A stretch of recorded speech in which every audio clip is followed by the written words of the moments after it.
Talk shoes. Recorded live.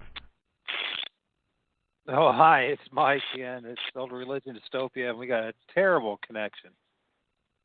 We're doing the best that we can here.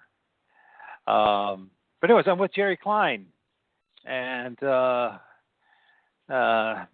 researcher from Ohio. And you can find him on Facebook. He doesn't... That's right. Knox County Bigfoot org, Ohio. By the way, you can friend him, but he doesn't friend you, so he doesn't reach out to you, just to let you know. So don't take it personally, but he hasn't done it in a while, and he's been having problems with a hacker and hacking into his cell phone and his Facebook page. So don't take anything personally. On Jerry's end. I think I can speak for you on that, right, Jerry? Correctly. And, of course, this is Old Religion Dystopia, Knowing versus Belief, and we're going to be talking about our knowledge and knowing about a creature that goes by many different names, from Bigfoot to Sasquatch to Grassman to Boogers to whatever. No, take over the show today, Mike, because I got to interview you now because you've been out researching. That's right. I become part. And you've got some great pictures too now. I know it's not only that, but some disturbing experiences to go along with it. I'm sure it's going to be a very interesting show between the two of us this past week with your own personal experiences and mine. This weekend was hot, man. But yeah, I'll post some of the pictures for the show again. Friday, I got quite a few images of different cryptids or creatures, and I actually even had my very first, what people will qualify as an encounter with a brown one, like a rust-colored brown Sasquatch. Auburn, yeah. Auburn, yeah. And it was interesting, to say the least. As far as, at first I thought it was a guy on a bike. Like, it leaned forward and he was on his, racing bike, going down the path. But it was 7:30 at night, right before dark, and I don't know anybody that wears Auburn suit with a hoodie on it, going full blast. And it finally dawned on me. I said, "Oh my gosh! I just seen the Sasquatch or a Bigfoot run right across. It was a couple hundred yards away." And by the time I could even, as usual, and knowing it, these things happen so fast, as you know, Jerry. These moments that you're never ready for it with a camera. And then if I did have a camera out, only thing I would have got was a big giant blur. So, yeah. But it was like 1 Mississippi, 2 Mississippi, 3, and bye.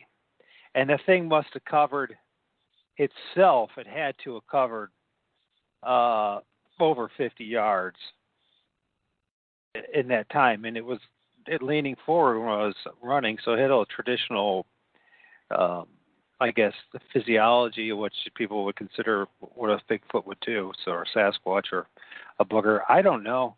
Problem is, a lot of things I'm capturing, I'm not willing to say for sure 100% that it's Bigfoot or Sasquatch or anything like that, because of my own experience. And although I've learned a lot from gentlemen like you and others, and just by listening to you, and it's one thing,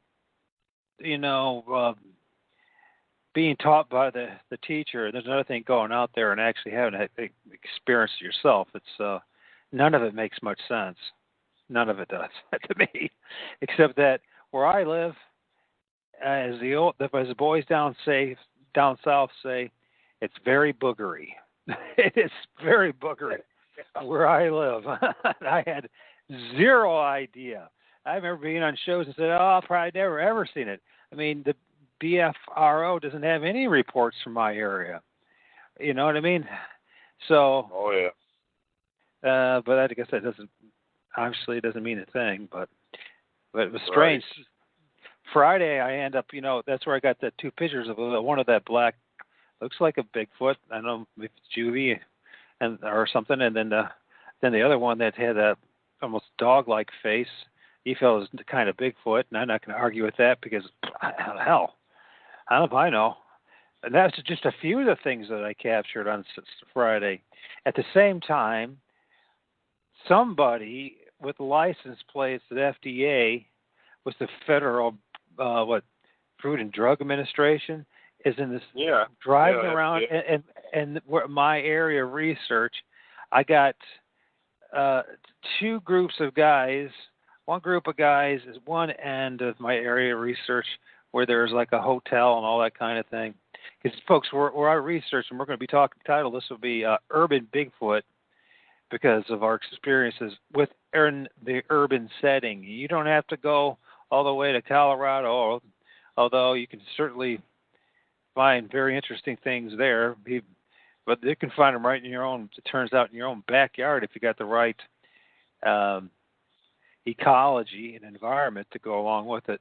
So, but anyway, so I got one group of guys that are telling me they're doing a video in one spot, a music video, and I show up and they just bail out, man. They just go taking off. The other outside is these guys saying they're blowing out nitrogen out of some kind of, I guess, plumbing or whatever, and I'm hearing people under the breath say, "Who's that weirdo?" And the one guy's on the phone and he's like talking to somebody about me and about what's going on here, and he goes, I got you guys know what's going on around here? He says, "Oh yeah, we know what's going on around here." And they take off, and then that same evening, some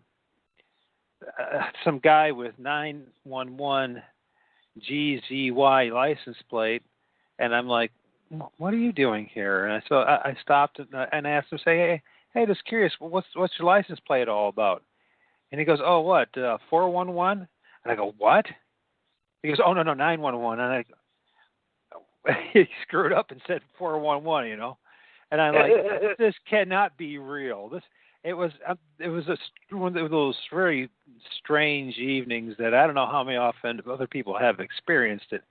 But I've clearly, we're on the internet, so, and we're doing something that obviously the government is interested in and is tracking us. They're tracking you and me and anyone else who's serious into this research.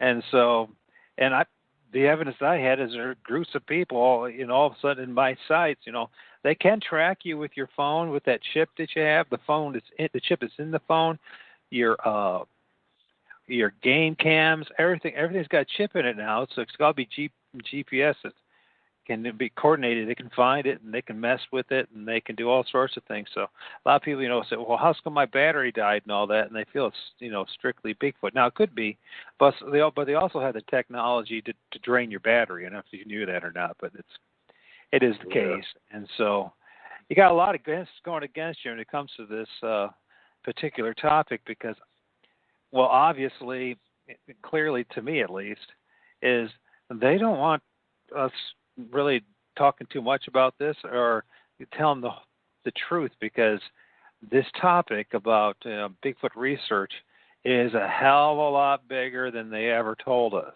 Would you agree with that? Yep, you're absolutely right. So, especially if in urban settings, I don't think they, I know with the Agenda 21 and all the trying to, for instance, where my system that's part of the Maumee River watershed. So just picture it, folks. It's like something like the veins in your body or the roots from a tree, right? And all these little streams that go into creeks that eventually lead into the river, and then all these ponds. And I kind of really thinking about my area, and I can understand why it would be a great place for them to be. There's wild turkey running around. There's geese, ducks, fish, tons of deer, raccoons, etc. Garbage cans, dumpsters. At Bigfoot heaven, and these little highways and trails that they use, as far as like the streams and all that, a lot of them. Big food source for them. Yeah, I mean, it's got everything for them, and I never in my wildest dreams would I believe that it would be in my backyard. And this week so far, I've had, and I'm not making this up. It's freaking me out. A couple of days ago, it was 2 days ago. Yeah, it was Saturday morning. Something threw a pebble at me when I was outside at about 3:30 in the morning on my porch. I guess I have to quit smoking. It looks like, because anyway, they threw a pebble at me, and then this was 7:30. I get in the car to get my son. I had my son for a couple hours Saturday. Yeah, for the past couple of weeks because my MS, I haven't been healthy enough to really take care of him. So, anyways, I get in the car, and once again, something throws a little pebble at me. And there's a lot of pebbles where the parking lot and driveway where I live. And then this morning I had something about 7 o'clock as well. I mean, so it's a time that I would least expect it because the sun's out by 7.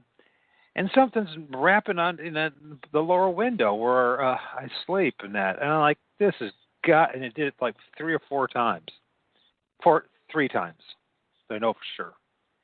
And I'm like, this is crazy. This is crazy. These things cannot be your typical animals. If they must pay attention to you while you're paying attention to them, and then now they're in my. This is my theory on that, Mike. Yeah. Okay. This is my theory. These creatures rarely show themselves. People, it's joggers, bikers, this and that and the other, except every once in a while. Then you get your sighting reports, okay? Uh-huh. When you're researching these creatures, it's like they follow you home, and then they want to mess with you. I'm serious, seriously. No, have you had that same experience? I mean, I know you've had it. I thought the day that I had something up there on my garage roof, which is right next to my upstairs, I thought maybe one did follow me home, and I thought that's what it was, but apparently, it's somebody, I don't know if it's somebody on crack, but the cops actually ended up chasing them. But it was, but that's not the thing. Here in the neighborhood where I'm at, we've got, down to the street, we've got, and I've explained this before, a junkyard that is a trash transfer station. So you've got trash transfer station, and I've got the river here to my left, which I'm looking out the front door of my kitchen right now. So it'd be to the left is a coasting river. That's a waterway that they follow like road maps, okay? Mm-hmm. We're in Mount Vernon, Ohio here, and the thing of it is, these creatures are bold enough, they're going to come up here and then go through people's trash, steal cats, kill cats. We found a deer skull back there in the woods with I don't know if the antlers had been shedded off or not, but we found the skull, which didn't even have gnaw marks on it. It looked like it had just been pulled apart, And we'd done walk down that trail, come back through, and then the skull's laying out there in front of us, And then we was being messed with,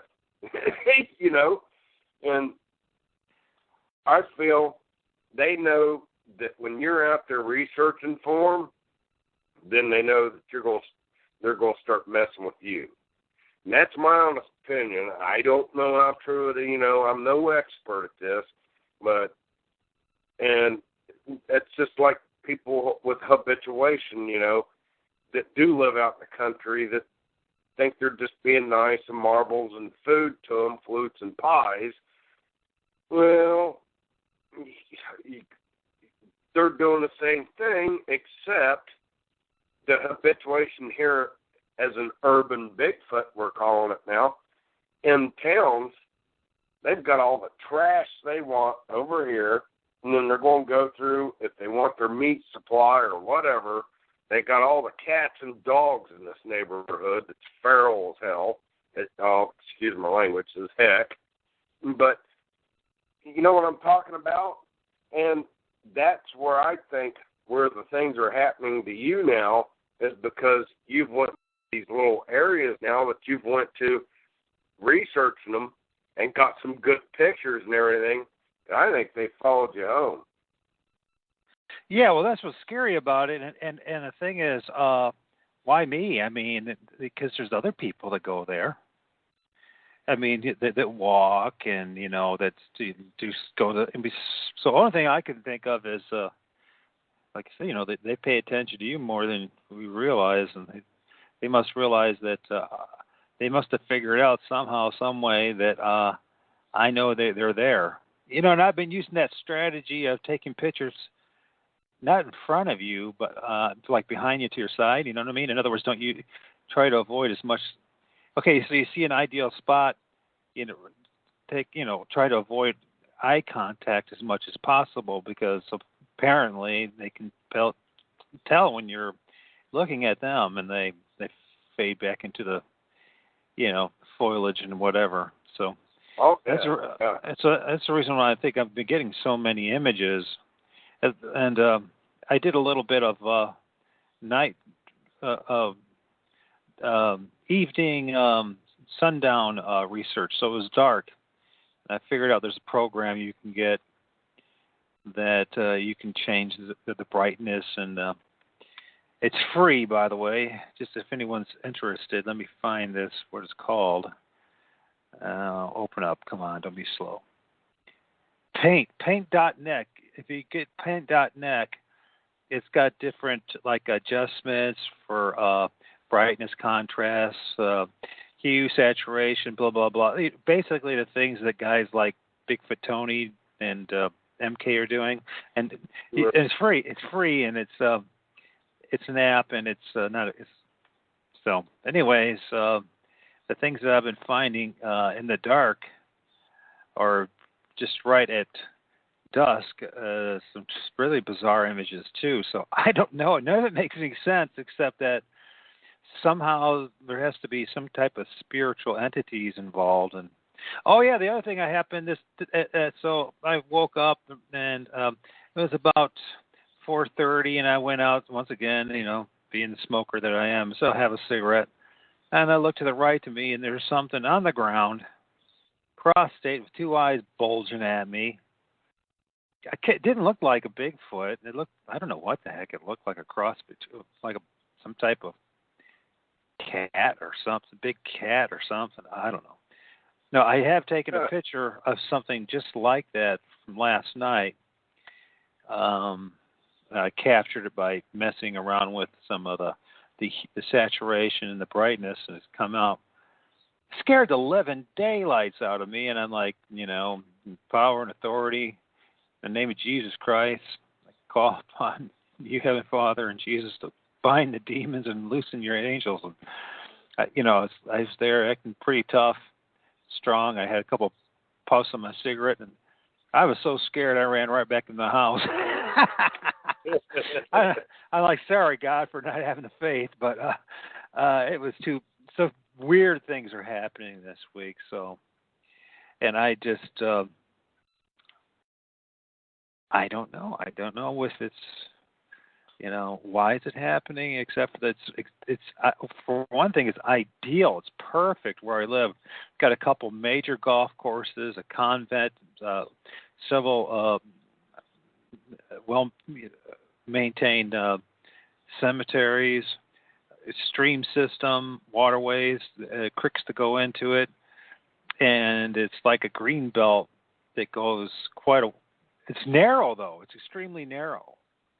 It's not what most people would expect. It's not like going out into a forest or a woods or a nature preserve, but it turns out I got a damn nature preserve right in my backyard, and there you go. Yep. So, you know, eat their crawdads, eat their fish, eat all the bugs and all that, and whatever else they can get a hold of. I mean, something was in the garbage. What's that? I said it's a giant food chain, a grocery store for Bigfoot. I thought, yes. I thought you could say it was giant pink elephant. I thought you were going to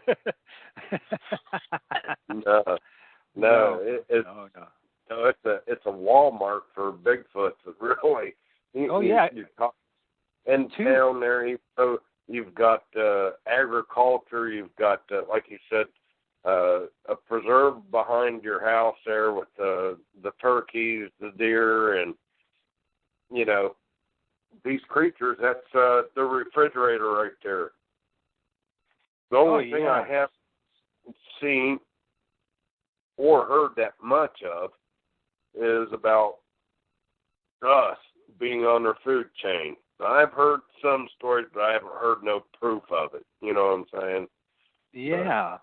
It makes me wonder if I should do a little research to see if anybody's gone missing, but I don't know.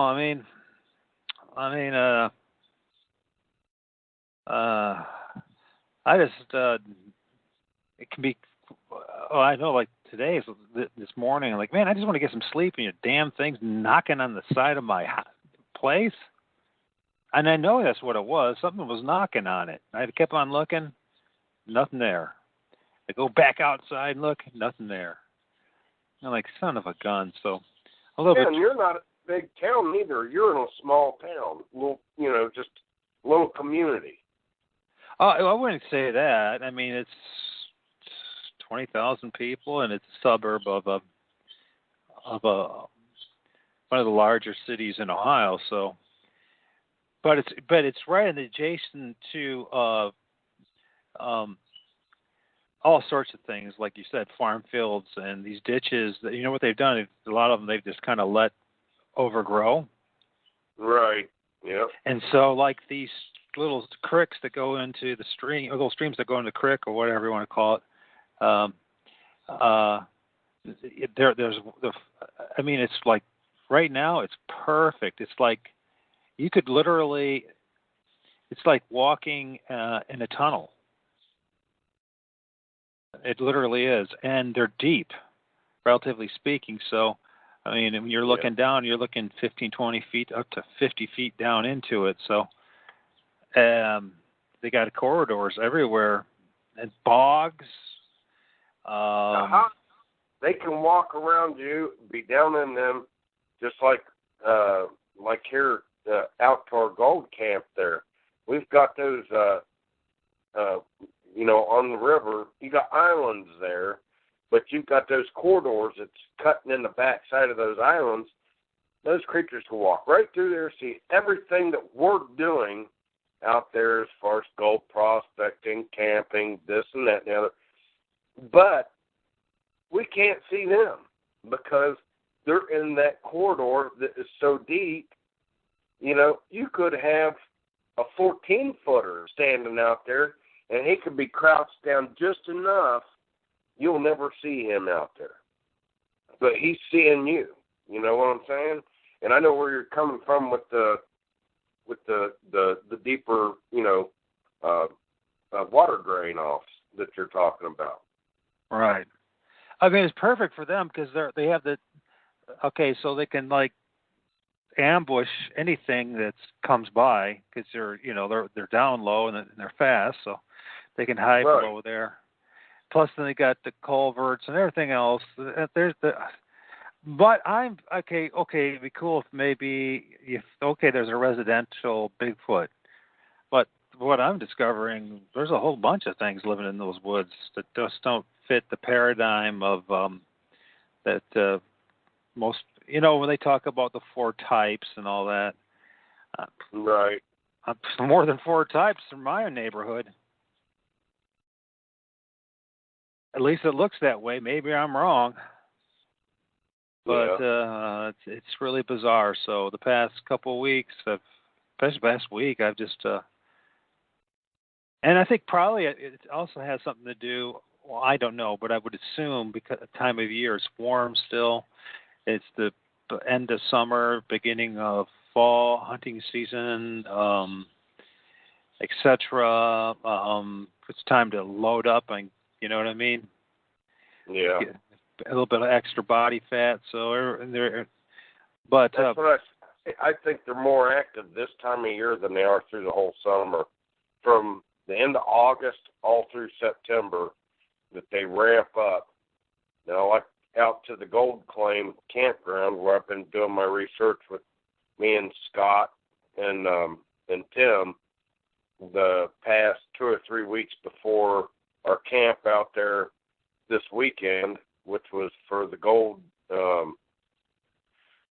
We had a gold camp out with the hog roast today and everything else, and just everything that could go wrong there last night. You know, what campers, people that was camping out there, what they experienced, just told me this morning was just, oh my gosh, it was just, like I said, they're ramping up to get ready to have to go to deeper woods because all the leaves are falling off the trees, all the foliage.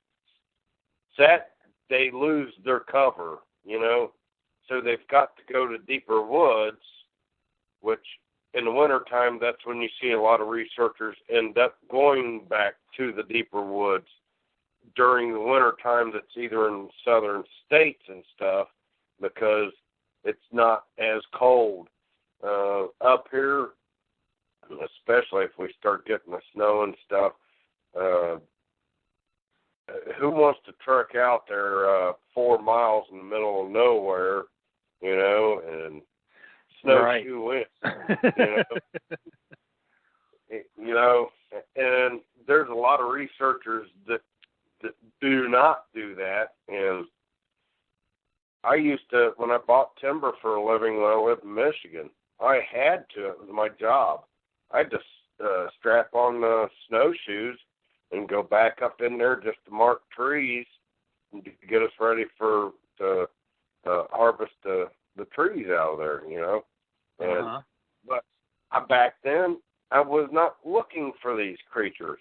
I did not believe in them then, Now I am a researcher, and this is my theory. I call it the Toyota Corolla theory. Okay? People went out here and said, well, I don't think I've ever seen one of those cars before. But they went out and bought a Toyota Corolla. I'm just saying, it could be any car.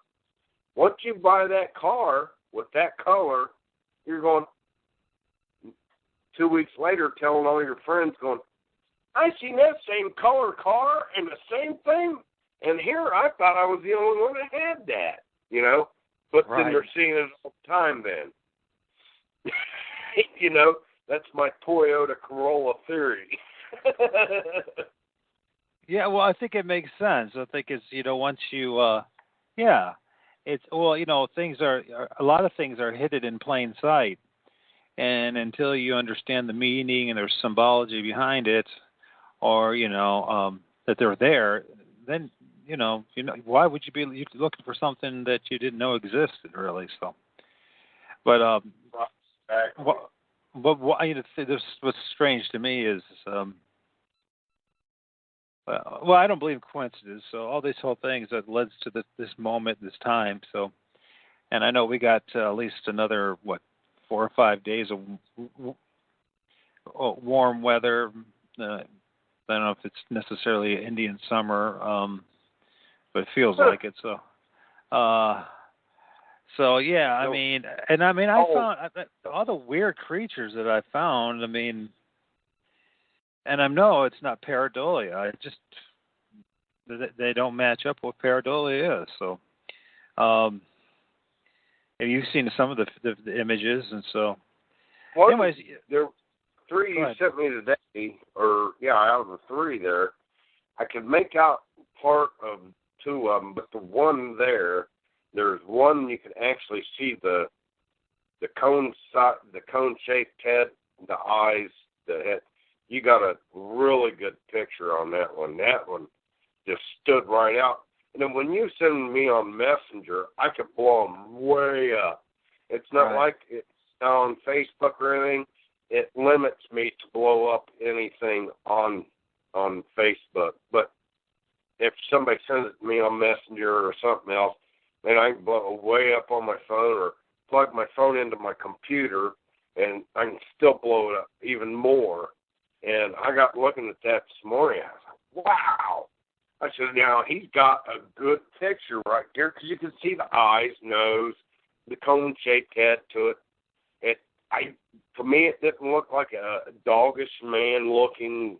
Looked more maybe a class 1 Bigfoot, you know. But to me, you really got something on there. And yeah. And don't get me wrong, it's got a little blurriness to it. I mean, it's not perfect. It's gonna be because I'm using an old cell phone. Yeah, I took pictures of cell phone today of people with the gold claim and our big outing we had, and there was blurry pictures of people on there too. You know, so technology isn't perfect, but people are more and more nowadays of learning how to use it a little bit more perfectly. Thing of it is, it's the naysayers and trolls. It's like, and you can't see that now. It's all blurry. They're all blurry, you know. Well, those trolls apparently don't get out there and research and try it themselves neither. Then they don't want to repost their stuff on there either. So they get trolled, you know. Right. Yeah. Now what? And then I sent you the one from Colorado Bigfoot, and I don't know if you looked at that very much, but it's like looking at the Muppets, like a series with a Muppet Show. He's got this. Somehow he got captured a clan of Bigfoot. If you look at it, he's got circled this big white Bigfoot. But man, if you look closer, there's little ones and there's ones that are brown. I mean, it looks like something straight out of the Muppet Show. Maybe it is. Maybe this guy's in costume like that. It's a good, clear picture. It really is. But I really couldn't make nothing out on that picture that good. I even drew it up, and the more I drew it up, the fuzzier it got looking on my phone. And it's like, you know. So I need to hook it up to my computer again. Yeah, well, it'd be very shocking, and I think it's one of the best, maybe the first time ever that's been at least given to the public openly. Thanks to you, Mark. If you ever listen to this, Mark, Colorado Bigfoot, thanks. Of a clan of Bigfoot, and how each one just individually looks different and shocking, and Sasquatch, I guess, out there, or whatever the hell their things are. And there's the thing, each thing looks different. Each animal has a different face. And it doesn't match up with biology. Yeah, right. They got noses and eyes and a mouth and the hair and all that. But the difference of how each individual looks is, I mean, if you saw a troop of, I don't know, rhesus monkeys, they'd all look like a bunch of rhesus monkeys. Now, if you spend a lot of time, you might be able to tell certain differences about them, but they all look the same, basically, right? You know they're a rhesus monkey. I mean, these things, they don't all look the same, and it just doesn't make any sense. Not only that, but just their ability to almost like be there one moment and be there not. I mean, here you got this weekend. You spotted a juvenile. Tell us about that, if you don't mind. That's a hell of a story. It's all right. That was from last weekend. You're talking about the video I posted on there of the lost video that I found? Well, yeah, but it was taken recently, right? It wasn't taken years ago. It was taken this summer, right? It was taken last weekend, but I had lost the video, but for some reason it had popped back up on my phone last night when I was going through my archives on my gallery on my phone, because I was getting ready to show it from the interview with the two women I talked to yesterday. They had the sighting, which I still got to upload that tonight. But I come across that. That's me. Tim Scott was down there. That was down there at the gold claim last weekend, and I just caught him down the glimpse of my eye, and he left. He went from right to left from the area where I had set up the audio recorder and the trail cam. Now earlier I went down there and did a video, looked around all that tall grass, and was showing and trying to figure out where everybody was telling me that they seen it hiding in there. You know, when I went to retrieve the trail cam and audio recorder earlier that weekend. But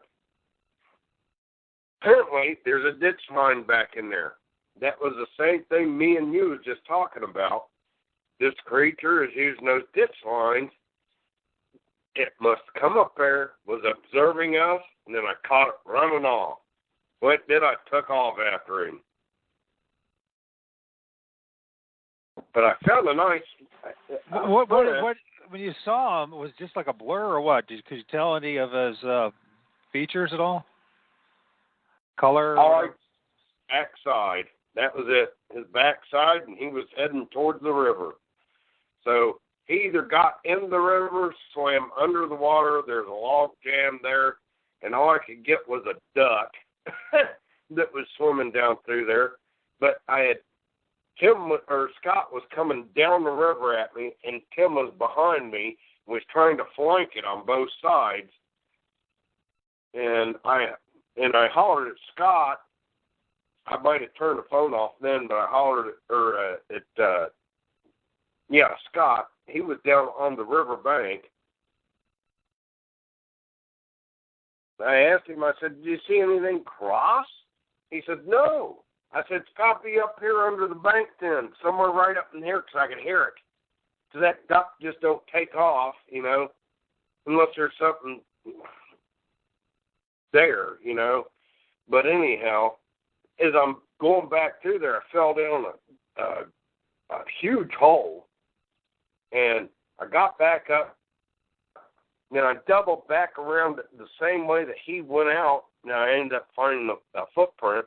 And the more I get looking at the video, I was looking at it with a bare eye, but the way I was looking at it, I had to kick the grass back from it.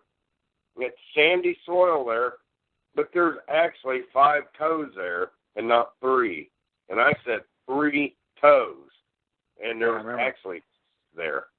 And I got looking at that after I seen my video on it. I was like, I'll be damned.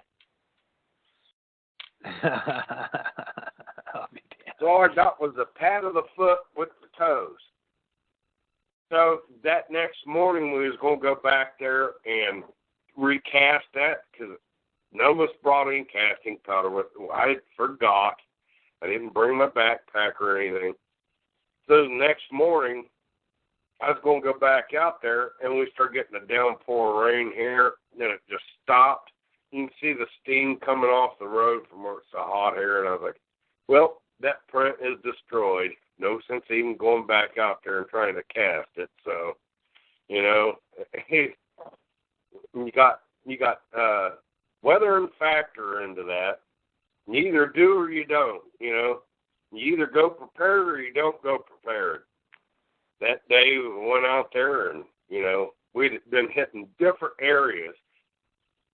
We did it busily, too. We went to different areas where Scott had went to, found some nice prints he had pictures of, but since he had took the pictures 2 or 3 days prior, it had rained, all the tracks had molded in, you know, what I call molting, like they had molted into themselves, and you couldn't define nothing. Huh. And that was the poor part of it. But once I got looking at tracks Scott found, I could tell that they was more human defined than they was Sasquatch. Because if you listen to M.K. Davis, he says the same thing. They walk straight in a row. Same as Dr. Jeff Meldrum. I picked his brain to death. Right. But these creatures will walk straight in a row, and they've got a great stride. Even the juveniles do. Robert Kreider has got one of the best collections of Bigfoot families and group footprints you'll ever see in your life. And he's documented the footprints and the strides. And he does most of his research in New Mexico and Arizona, right, during the winter when it's actually comfortable for them to do it. Because right now it's like probably down there 102. Right, and a lot of times he goes by himself too, which Robert Snyder. Look, you go out there and it's wintertime, which is still cold down there. Who's walking around out on these river banks that he's finding these footprints at and up the sides of these canyons? Who's out there barefooted making these prints? You know, a person I'm talking about. But it's family groups that he's finding. He's finding toddlers of Bigfoot that's only 4 inches long. And you ought to see his collection he's got. He's one of my favorite researchers. I've talked to him so much, I've picked his brain too. And Robert Kreider is a great guy. Mark Zasky down in Florida, same thing. He works, him and Melanie get out there, and they beat feet on the ground, put boots to the ground. They get out there, and they actually get real good footage of these creatures with the whites of their eyes, with the darkness in the center, you know. And they've got them laying there where they're conserving their energy during the day. These creatures are looking right at them, and Melanie will turn around and just pan. And then Mark gets back, gets on his computer, and goes, I'll be darned, she's got another one on there. You can see the white. Well, I think that's one of the secrets, at least that I discovered so far, is you gotta dupe them like they're trying to dupe you. So, and I think they follow your eyes, and if they think that you're not looking, then they're more willing to peep out, if you will, look a little closer. And so, with that little cell phone, you know, it's half of it's covered by my hand, so they really don't know what they're looking at until it's too late. So, yeah, one of the and here's another thing too, folks, about this, you know, because we're going back, you know, this urban. Let's go back to the urban Bigfooting and urban Bigfoots, and that, you know, I am proving for some reason. I mean, I don't know. I don't know why things work the way they do, but I am demonstrating that you don't have to go very far at all to start getting evidence of these creatures. You don't. I mean, I'm literally. I mean, some of these photos that I've gotten are literally within 40, 50 yards of a major road. Yep. That a lot of cars go down, so they don't seem to mind. I guess I think I get the impression that they kind of must find us entertaining. Like I said, we don't research Bigfoot; they research us.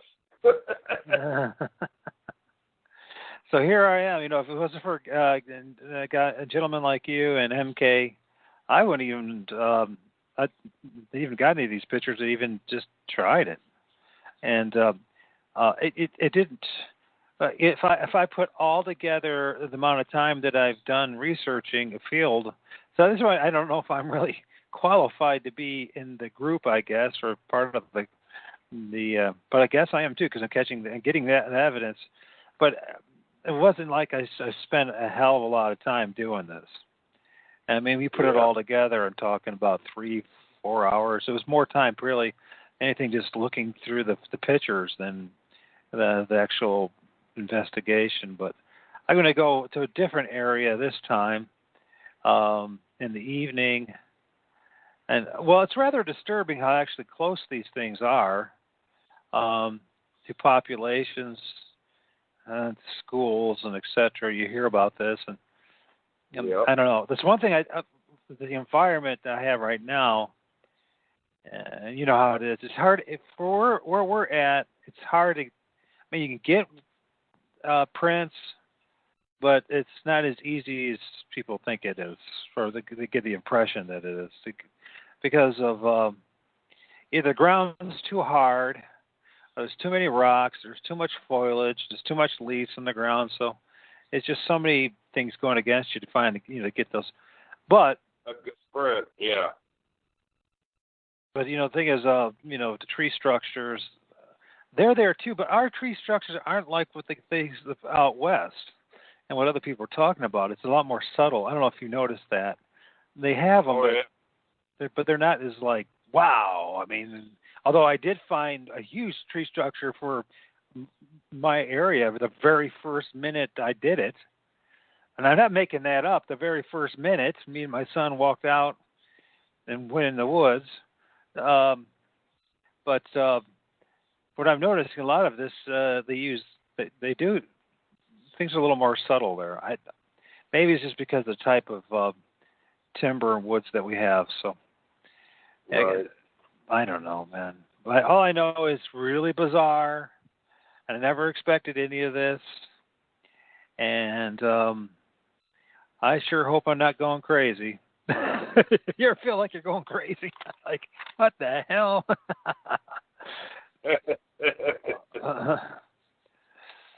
I mean, how many people do you I know you know more people because you've been in it a little longer and you've networked, but I don't know anybody personally. I mean, and the people that were, in my, what I call my research area, which is not, it's not mine alone. It's anybody who wants to, I guess. But that they acted so bizarre. It was, I mean, saying they're doing a video for a music video, and there's a couple of young guys, and oh yeah, we're in an R&B band, and I'm looking at them, and I'm like, they look like a bunch of wannabe, young Satanist type of things, and two guys with Rastafarian hairs. I mean, there's no. I live in a community where there is hardly any African Americans. So two dudes, big dudes, at two different spots, with their dreadlocks, and it just it's too coincidental. So high strangeness going on, and people, you just never know. I mean, sometimes I wonder, Jerry, if we're doing the right thing by even doing this, by publicizing it. In the long run, are we causing ourselves more problems than good? I mean, you've had your own place robbed. Obviously, people have been tracking you, pretending to be something that they're not, someone they're not. I'm seeing, people that I don't know what the Food and Drug Administration has anything to do with it, but there was,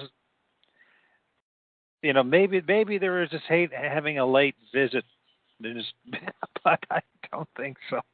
You just don't see that kind of stuff.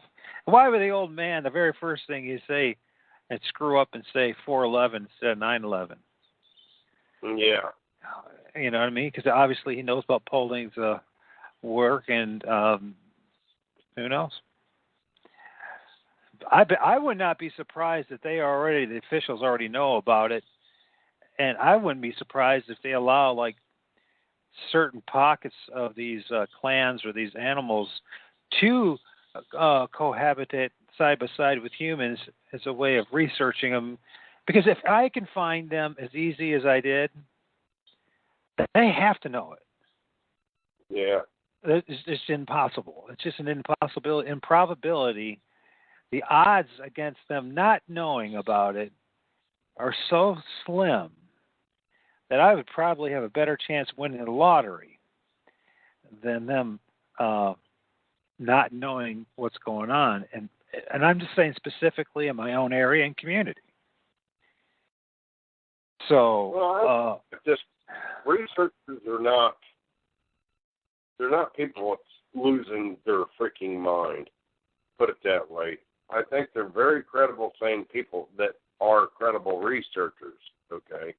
Right. I think that it's just once you've had a sighting, it's driving you to no limit. It's like this whole weekend. I had an interview yesterday to do. I drove 70 miles round trip. Did the interview. Went back to motorhome. Can we talk about that, or is it too premature? Do you want to wait till after you do the video? Because I'd love to hear about this interview. Well, that one will be posted on after tonight. I'm putting it on.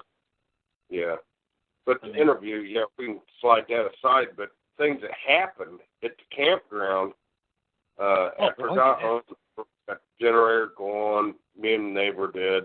I ended up back out to the campground, our gold campground, where we've been researching quite often. And last night, I was in the middle of trying to do a video, and my phone kept locking up on me. But I had the generator going. As soon as it got dark, what they call the umbilical cord that comes off of your motorhome, the generator, something kept pulling it off. It did this like 4 or 5 times. And I was getting aggravated and going out there and cussing. And now, tell me the first time it happened, the time of day to the last time it happened, just so we get an idea where. Oh, this is probably about 8 o'clock at night. I'd just come back from different people's camps or fires, campfires. We sitting around talking this and that and the other, and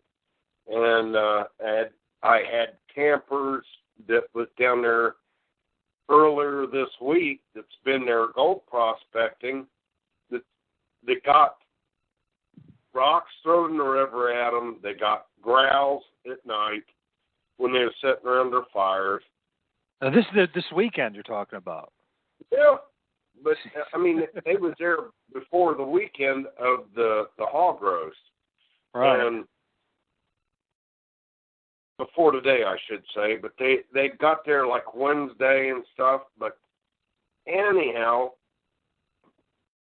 this morning when I got up, I was going back from campsite to campsite, talking to everybody, and like Jerry, you wouldn't believe what happened last night. I said, yeah, I would, because I'm out there.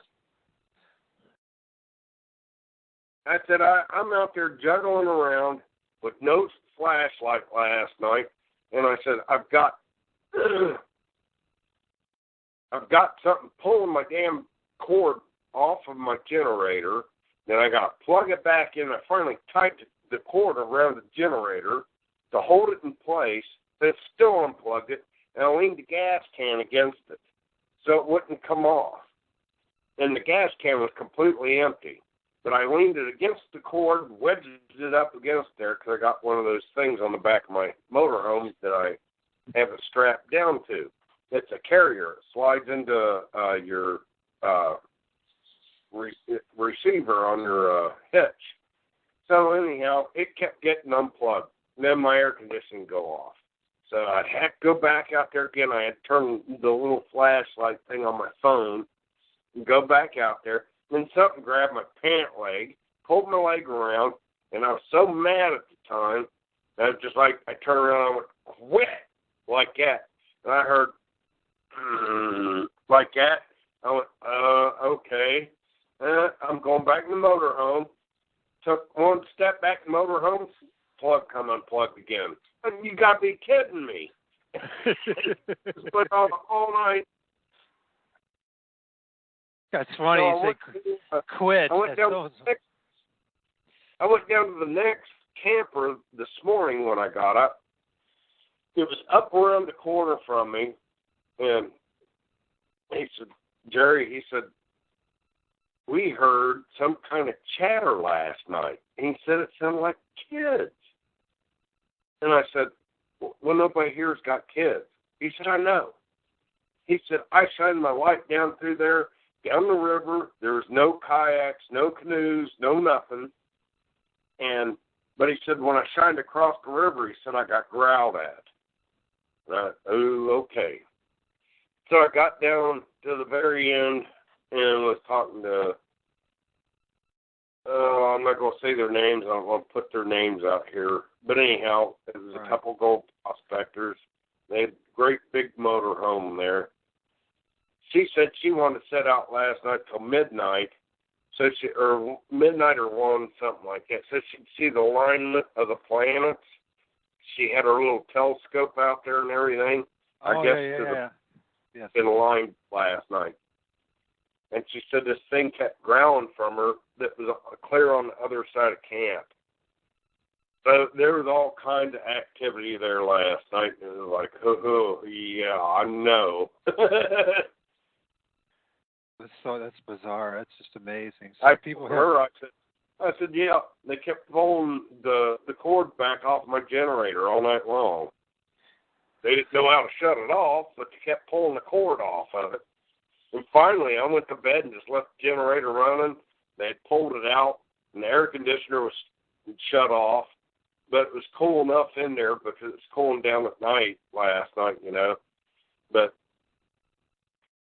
I liked it, especially when it's hot like this. It's going to be hot during the night, too, but it cooled down enough to where, you know, it shaded. That motorhome stayed cool all through the night, but the generator finally run out of gas. But I have never had that problem before. One guy down there at the camp said, well, I've had my generator like that before vibrate enough. I said, mine ain't vibrating. I got it strapped.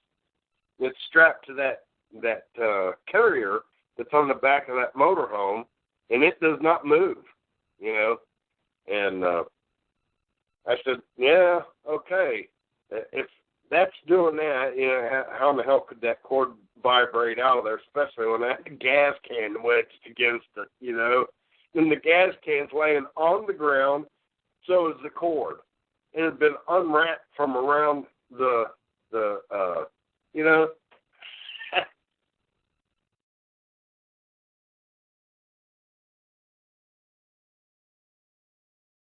Did I lose you? Hello? Can you hear me? Can you hear me now? I must have had it on mute. Yeah. You know what? You know, it comes down to one or two things. Either a human, someone is playing a trick on you, or it's a booger. That's all I can say. You know, because no other animal has the tenacity or the ability or the intelligence to do such a thing.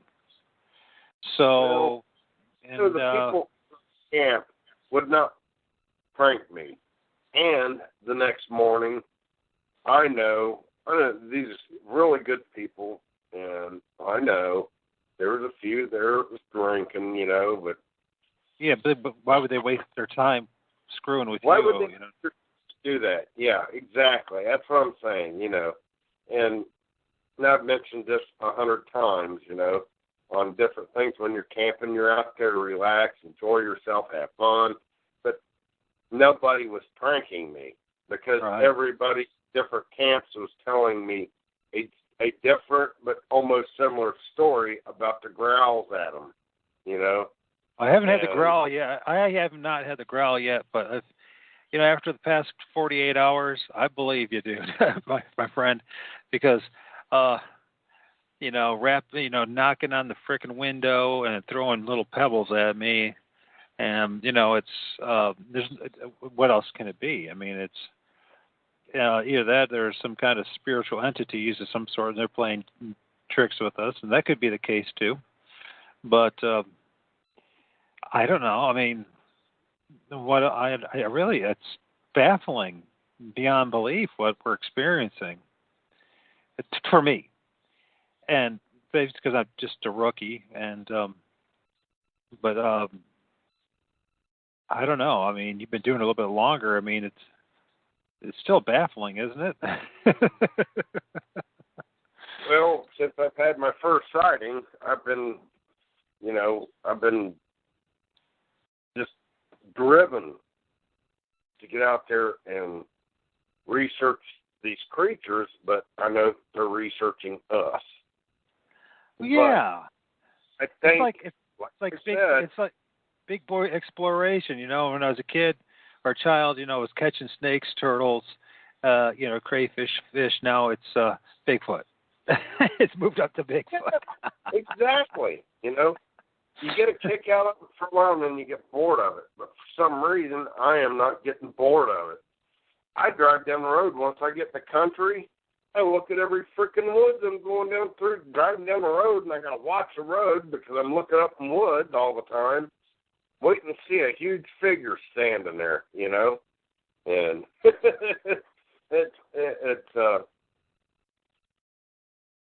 it's not a compulsive, obsessive order to me. It's not.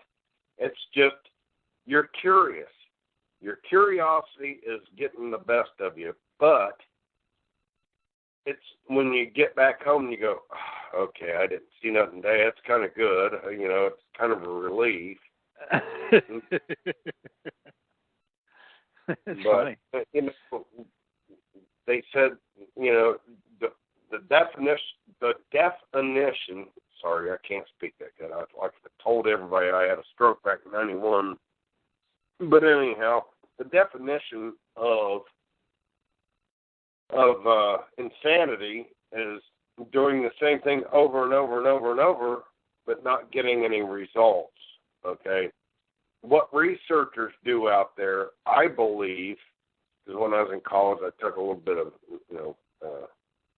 psychology, but anyhow, what researchers do are doing the same thing I am. It's driving them. There's something we know nothing about, but we got to see it. Okay? Now, understand it. I would sit on here and say, man, you would not believe that's the third pink elephant I have seen today. Yes. People would think, yeah, okay, that man is out there, Yeah, he done lost it, I've seen homeless people that just stand there and hold their hands out and gesture and talk to something next to them that is not there. Okay. That is, I don't do that. I don't get out there and gesture and stand next to one and say, I'm sitting here talking to a Bigfoot and I'm filming it, That there is mental problems. But when it's seriously, it is, and I'm not making no fun of it because I think people like that cannot get no help, Right. And it's a hobby that is very it's very easy to become obsessive compulsive about. It's like, oh, I got some free time. What am I going to do? I'm going to go Bigfoot boogering. You know what I mean? It's not like so it is what it is, and there is a drive, and once you have, and I understand, and it's only recently for me, obviously, but it's like, okay, what are some of your plans for today? Well, one thing I'm definitely going to do is go out boogering. Yeah. So, I mean, whereas a couple, even a month ago, it was like, it wasn't even on the chalkboard. It wasn't even a thought. And now I was, and this just goes back to the show, knowing versus belief. I was a believer because of guys, gentlemen like you and MK and your own credibility. But now I have a knowing. Once you have that knowing, that's like, oh my gosh, that's a life-changing, one of those life-changing experiences. It's like when the first time you make love to a beautiful woman, you know what I mean? You want more of it. Except right.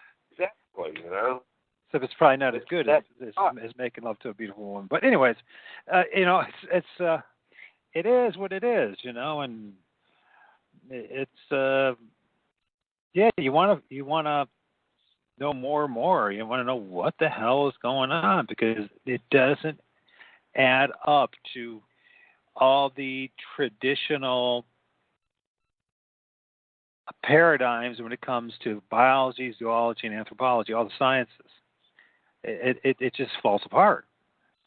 I mean, they're there, but it's like, well, and I don't know. It's just, I guess the biggest thing that's troubling me is just the fact that somehow they know where I live, and It must be. It must have the most incredible scent of smell. That's all I can think of. And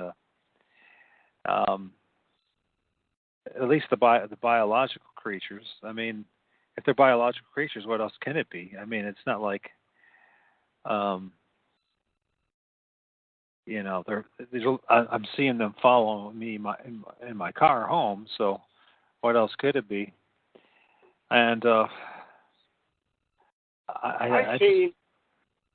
I heard a guy that was on his own channel, which he didn't have that many viewers, and he, like a year ago, he was on YouTube researching, and he was a younger guy, like the host of PTSD, Bigfoot, and or Sasquatch, is it? You've talked to him.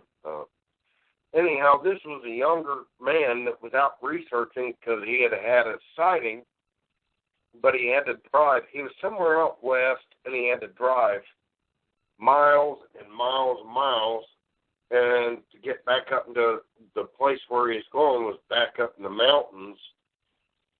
And so he went out there. He had a sighting, was out there filming.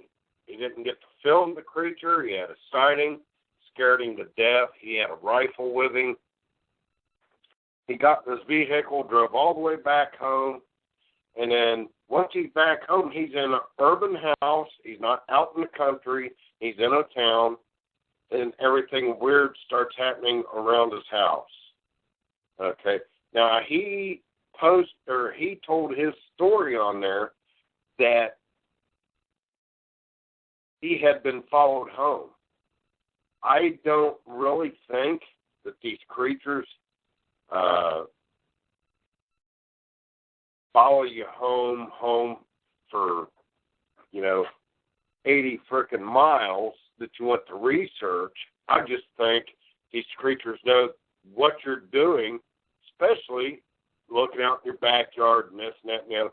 They start knowing what you're doing, then they start researching you. Right. Mess with you. See what I'm saying? It's almost like they have some form of language, whether it's telepathic or whatever, and it's like, hey, guy down there, hey, my fellow boogers or Sasquatch and 80 miles away, one of them found us. Give him a little hell. Yeah. I honestly, like I said, I'm not an expert. I don't believe in telepathically, but I know there is a connection with some people say that they do have a connection. I can't get in their mind and tell them, no, they don't have a connection. But yes, the ones look at a tree and say that there's a booger in a tree, or somebody posts a plant and they said, well, there's a Sasquatch or a booger in that plant, that tells me right there, what the heck? I mean, I don't understand that. I don't understand it either, except that, from my own experience and from my own of taking photos and what I've seen, I mean, I've seen things that take the form of the branches and the leaves of the plants. That's all I can say. I mean, I don't know what else to say. It's not just pareidolia. I mean, it's too convenient of an answer to just poo-hoo it and say it's pareidolia. There's something else going on. I don't understand it. The one thing that I am cued in on is the fact that there are physical beings, right?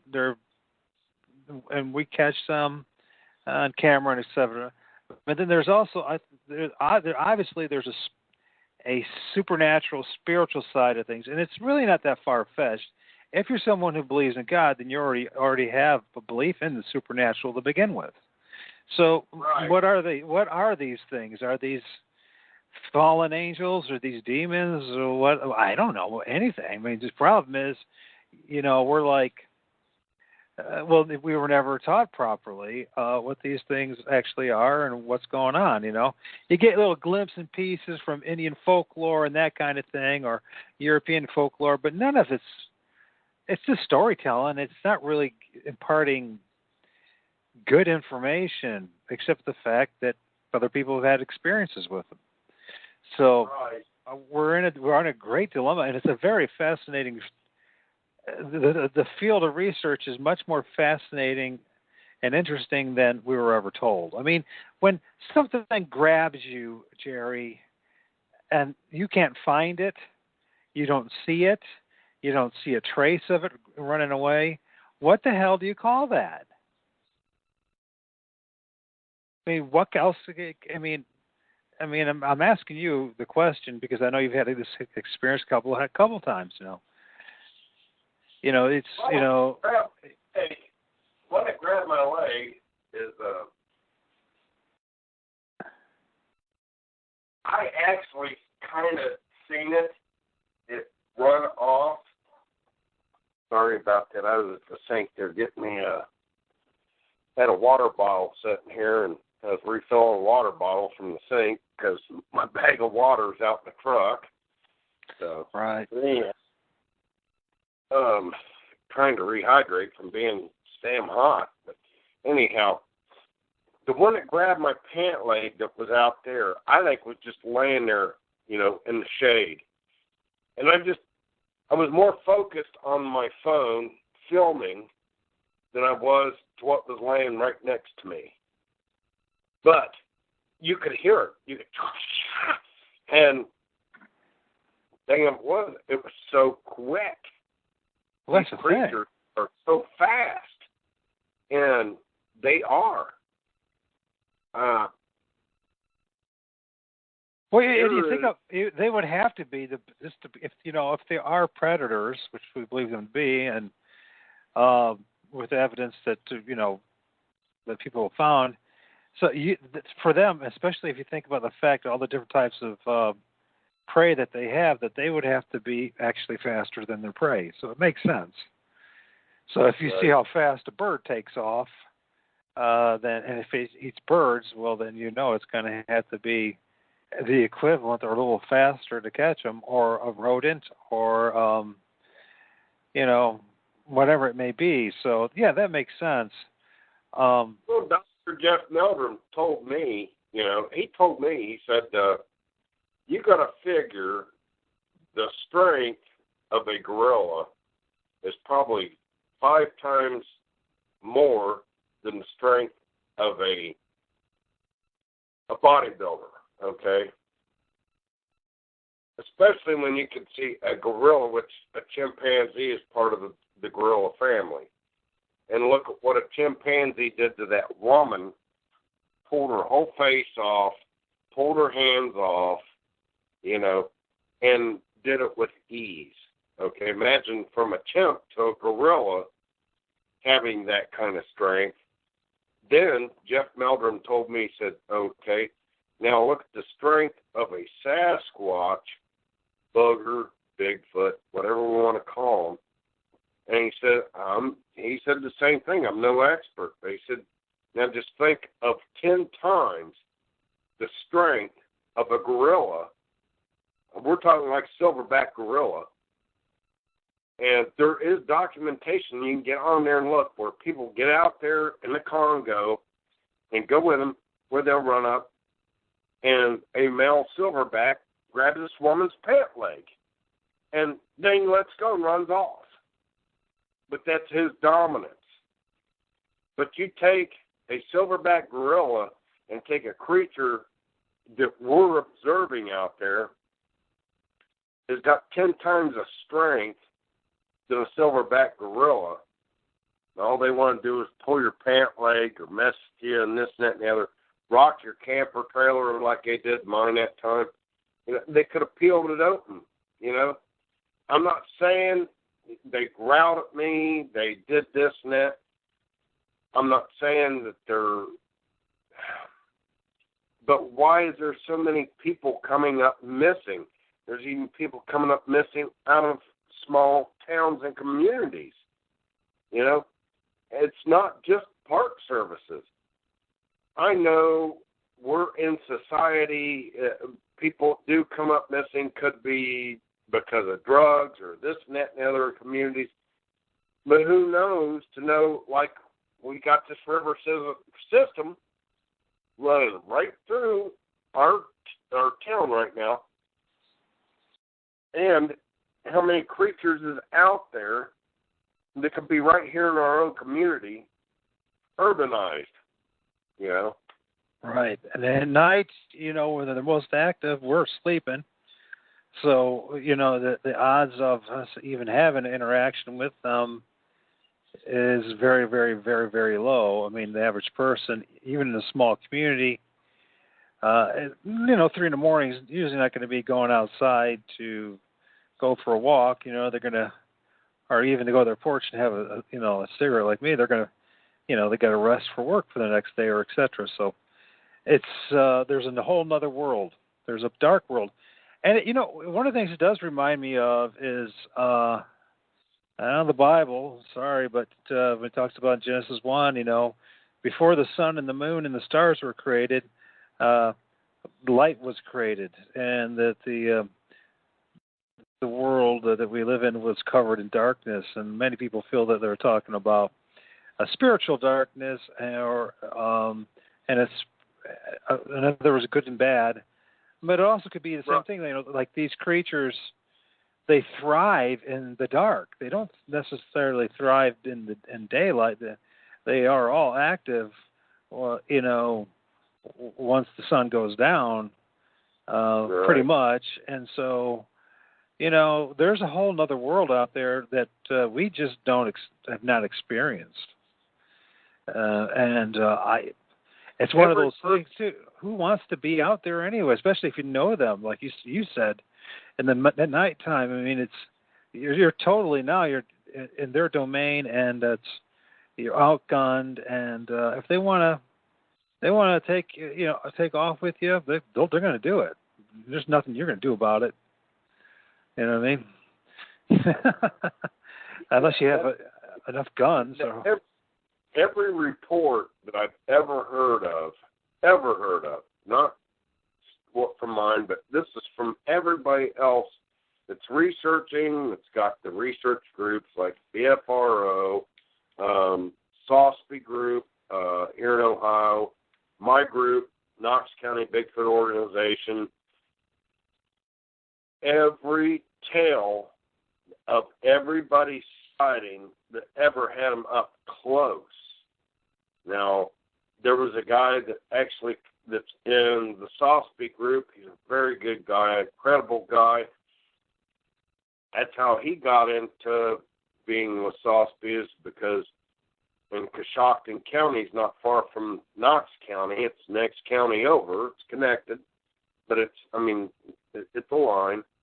And he had his sighting with a big white male. And this thing just got so close to him, all he can do is freeze.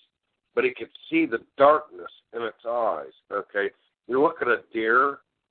Deer do not have white eyes. Well, there is piebald, what they call piebald, or albino deer, but they have white eyes.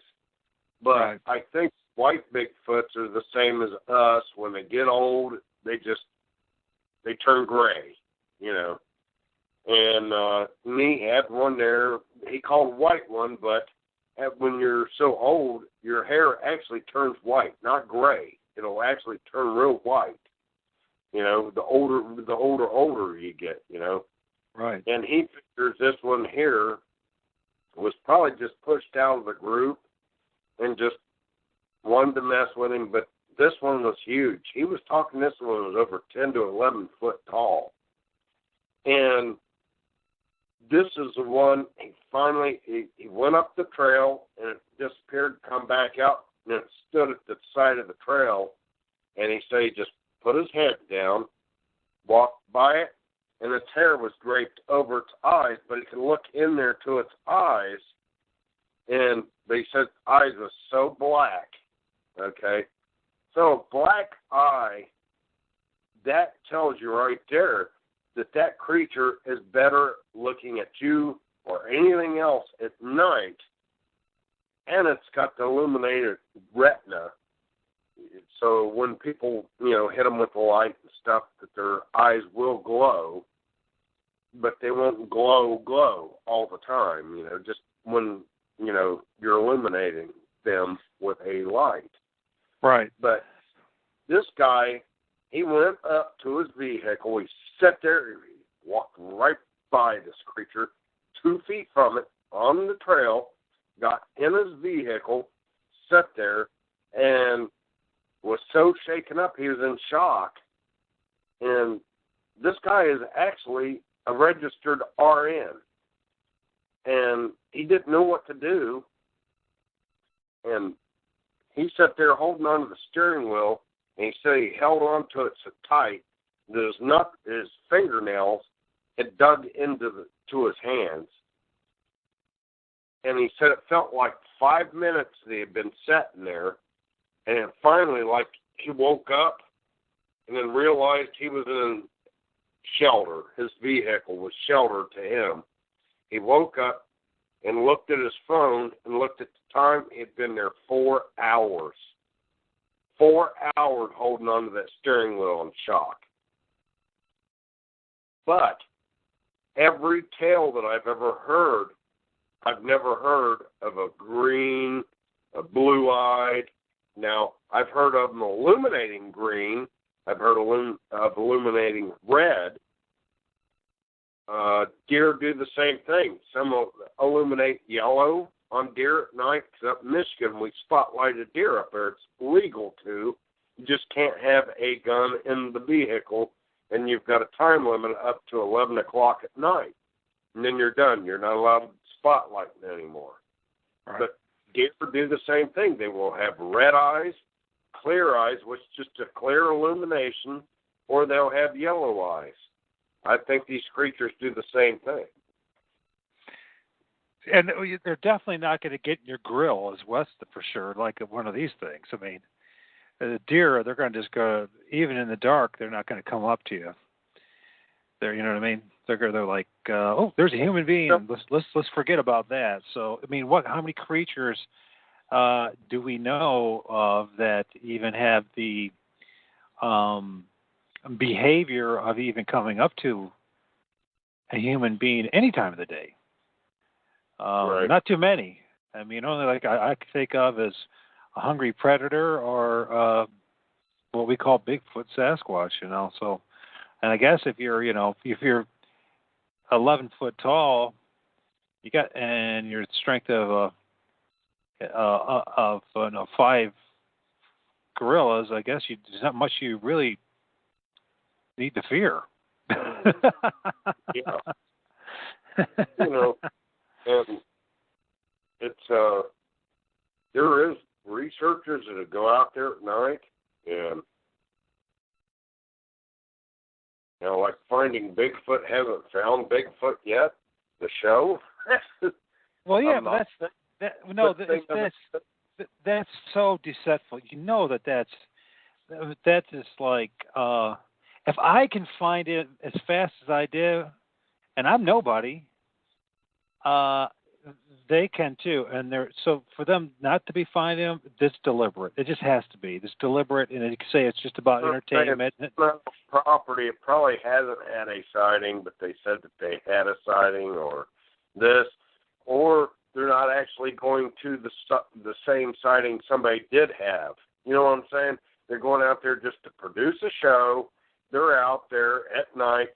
They got all these cameras. They got all this light going on. What creature's going to go out there and mess around with you with lights shining everywhere, and you're wearing these head cameras that's popping off your chest, just pointing back at you, and then, it's to get out there and really experience it yourself at night after you've had this experience with these creatures is very... You tell yourself... Nerve-wracking. It has to be. It's got to be... Yeah, you tell yourself, it's because I don't do it. I don't do it. You know why? because I know I'm not crazy. That you're seriously, you are on their turf and their terms when you go out there at night because they've got an advantage. They can see you coming, and you can't see them. That's the thing. And that's why I do most of my investigations during the day. Well, yeah, it's safe. You don't. All creatures that are all nocturnal have the advantage of especially deer. I've been scared to death. I used to get out my tree stands at 5 a.m. in the morning just to sit there and wait and watch the sun come up and wait for the deer to come in. And I'd come out there walking 100 yards away. I'd have a doe start blowing at me, and they'll blow like that to you.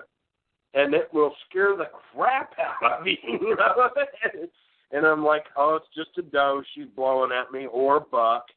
But I'll trek back up there and get my stand, you know? But back then, I didn't think of these creatures. I did not believe that they was real. Now, when I go deer hunting, I go out there right as the sun is, not sun, but daylight is starting, I will walk out there and get my tree stand. I will not go out there that early in the morning and get the tree stand and wait for something to jerk my leg while I'm sitting up in there that's, 11, 12, 14 foot tall, you know. Yeah. Yeah. And I know other tree or other deer hunters out there that's got tree stands who probably tell you, I wouldn't worry about, well, they've never had a sighting, put it that way. There is plenty of recordings of deer hunters that has had sightings, I mean, on radio shows and on this. You look at the ones that, was it the Discovery Channel that had, I don't know, it was the shows that Jeffrey Meldrum was on, the documentaries. What was the name of the show? I don't know, because I don't watch television, so I don't know. Yeah, there was like two different ones on there about Bigfoot that had two different deer hunters on there, said they wouldn't hunt no more. Said, nope. Especially after the one guy was up in his tree stand, but he got there before daylight. He was up in his tree stand, this creature walked up there and jerked his leg. He said it didn't the tree stand. It was as high as the tree stand and jerked his leg. So as soon as daylight came, he got the heck out of there. And he said he didn't deer hunt no more, And I don't let that deter me, though. I love my deer hunting, and I hate viewers to know that because, I mean, it's I like my hunting. I've been hunting for a long time, but and your viewers too. I don't want them to be offensive about it, but it's legal. It's the same as everything else. It's legal out here. There's nothing wrong with hunting, and it's if you're eating, it's one thing if you're just when I was a child, one of the things that we did I was not proud of, but we go with our BB guns and our 22s and blast everything in sight. But you kind of grow up out of that, and but if you're hunting it for it and you're going to eat your food, there's nothing wrong with that. I mean, it's a hell of a lot healthier to eat a deer than it is to eat a cow these days. So, it was because deer meat is very lean, okay? But if you got all these crops that's all GMO, you're eating a deer that's full of GMO now. That's true, but at least they have a varied diet, so it's not always. You're not getting away from trying to be healthy about it no more because, and farmers will argue through the teeth with you. Oh, GMO ain't, there's nothing going to harm you about that. And this and that. As they put animal genes in it, human genes in it, and everything. So yeah, that's another. That's a whole show in itself, and it's very, very disturbing what we're going against. And so, when you tie everything together from the physical, spiritual, moral warfare that we're going through, and within these things, I can't help but ask myself, the fundamental question that a lot of people say you can't do, but I'm going to do it anyways, and that is, what are the spiritual implications in all these things? What is the spiritual aspect of it? And I think one should. I mean, just to approach it purely on a scientific, quote unquote, scientism is a form of religion too. If people don't realize that, so right, yeah, I mean, I really strongly believe, just simply because I connected, God with this, and praying to God and in the name of Jesus and all that. That probably is one of the reasons why my eyes are more clear of what I can see than it would be when I was in spiritual darkness as a young boy, not knowing about God or not having a relationship, and probably the reason why I never saw anything. I'm walking around them, and I'm not seeing them, they're not seeing me. I don't know, but I definitely think it's a very smart move if you're someone who does believe in Christ, is to call upon His name and His authority for protection, and as you go out in these woods, because you just don't know what you're dealing with. There's another world out there, and I'm discovering this world has zero to do with what mainstream media and the mainstream science has been willing to address. And maybe because they're scared shitless too themselves, you know what I mean? They don't know. It's like stuff that they don't.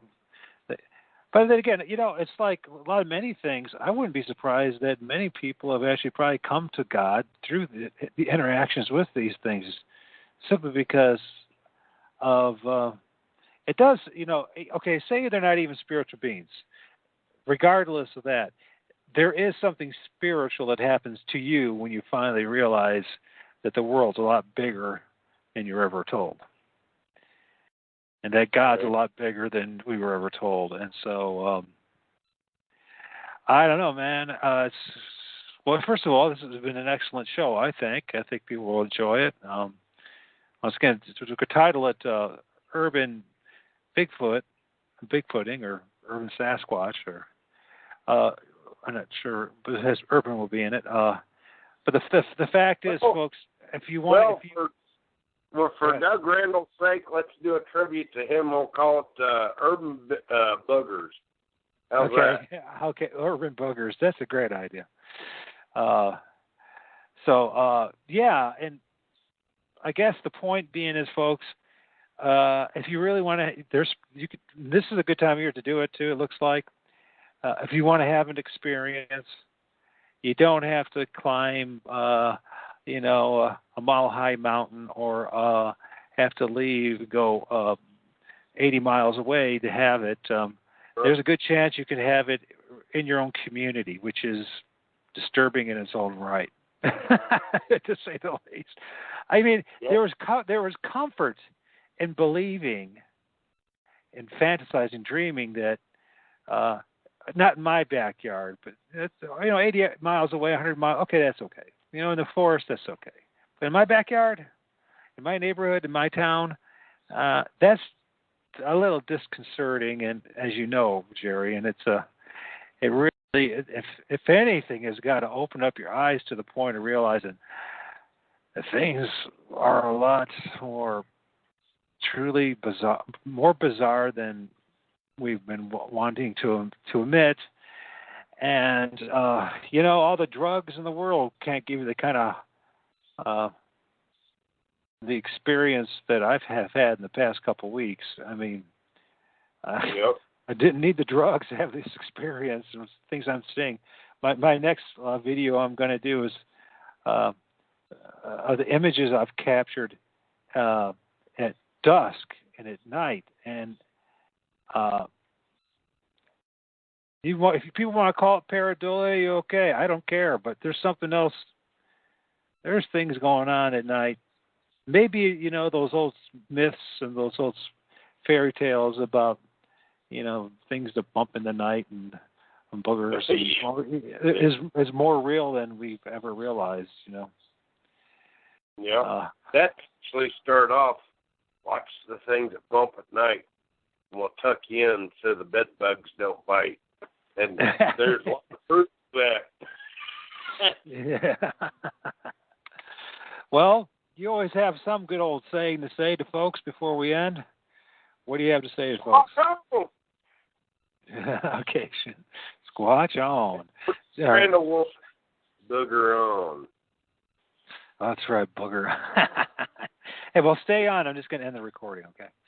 And once again, Jerry Cline. You can find his work, Jerry Cline, YouTube channel, and also his Facebook page, Knox County Bigfoot. Help me out here, Jerry. I just went blank. Org, Ohio. So it is. So. It's County Bigfoot. Knox County Bigfoot Organization, Ohio. Right. That's on Facebook. And on YouTube, it's Knox County Bigfoot Organization on YouTube or Jerry Cline. It'll pull either one of them up.